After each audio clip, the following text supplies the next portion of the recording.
اعوذ باللہ من الشیطان الرجیم بسم اللہ الرحمن الرحیم وما توفیقی الا باللہ علیہ توکلت والیہ انیب رب زدنی علما رب زدنی علما رب زدنی علما۔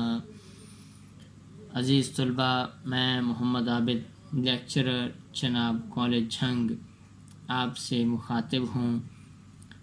عزیز طلباء، سال دوم حصہ معروضی رموز اوقاف میں ہم آپ کو سوالیہ آج پڑھائیں گے۔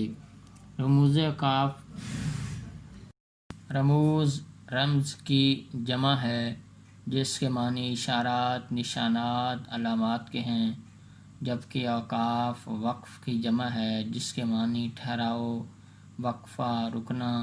رموز اوقاف کے معنی علامت کے ذریعے رکنا، اشاروں پر ٹھہرنا ہے۔ اصطلاح میں رموز اوقاف سے مراد تحریر میں ایک جملے کو دوسرے جملے سے یا کسی جملے کے ایک حصے کو دوسرے حصے سے الگ کرنے کے لیے استعمال کی جاتی ہے۔ عزیز طلباء، ہم نے آپ کے سامنے ایک ٹیبل بنا دیا ہے جس کو 5 حصوں میں تقسیم کیا گیا ہے۔ علامت کا نام، مترادف نام، علامت کی پہچان، تعریف اور فکروں میں استعمال۔ یہ 5 چیزیں اس انداز سے زیر استعمال ہوں گی، ہم آپ کے سامنے پیش کریں گے۔ علامت کا نام ہے سوالیہ۔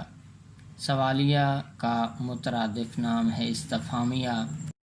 استفہامیہ سے مراد سوالیہ انداز میں بات کرنا، استفہام سوالیہ انداز میں استعمال کرنا۔ علامت کی پہچان، علامت آپ کے سامنے لکھی ہوئی ہے۔ اب ہے اس علامت کی تعریف۔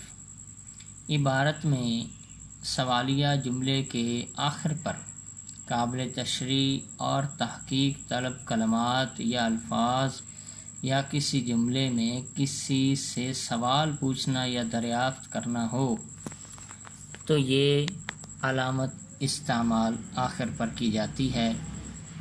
اس کا فکروں میں استعمال کچھ یوں ہے: آپ کا نام کیا ہے؟ ایک سوالیہ انداز ہے، آخر پر سوالیہ علامت استعمال کی گئی ہے۔ دوسری مثال ہے کہ آپ لاہور جائیں گے، ایک سوالیہ انداز میں دریافت کیا گیا ہے، آخر پر سوالیہ علامت ہے۔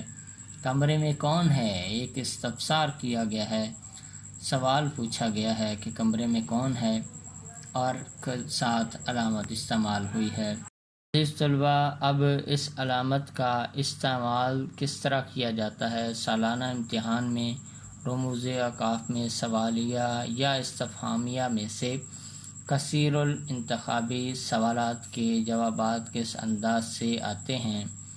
یہ حصہ 5 نمبر پر مشتمل ہے۔ آپ کے سامنے 5 سوالات دیے گئے ہیں جن کے 4 کثیر الانتخابی جوابات بھی دیے گئے ہیں۔ پہلا سوال ہے، علامت ہے، سوالیہ علامت بنائی گئی ہے اور یہ دریافت کیا گیا ہے کہ یہ علامت کس کی ہے۔ 4 ممکنہ جوابات دیے گئے ہیں: رابطہ، سوالیہ، ختمہ، وقفہ۔ تو بے جواب درست ہے، سوالیہ علامت ہے۔ استفہامی علامت کی نشاندہی کریں۔ کبھی لفظ سوالیہ کے بجائے استفہامیہ پوچھ لیا جائے تو اس کی بھی سوالیہ والی علامت ہے، تو جیم جواب بے کا درست ہے۔ تیسرا سوال ہے، کمرے میں کون ہے؟ اس فقرے کے آخر پر کیا آئے گا؟ 4 علامتیں دی گئی ہیں اور اس میں دال جواب درست ہے، سوالیہ علامت آئے گی۔ چوتھا سوال ہے، بلدیاتی انتخابات کب ہوں گے؟ 4 علامات دی گئی ہیں، ان میں سے بے جواب درست ہے، سوالیہ علامت آخر پر آئے گی۔ پانچواں ہے، سوال پوچھنے کے لیے کون سی علامت آئے گی؟ اور 4 ممکنہ جوابات دیے گئے ہیں تو الف جواب درست ہے، تو سوالیہ علامت آئے گی۔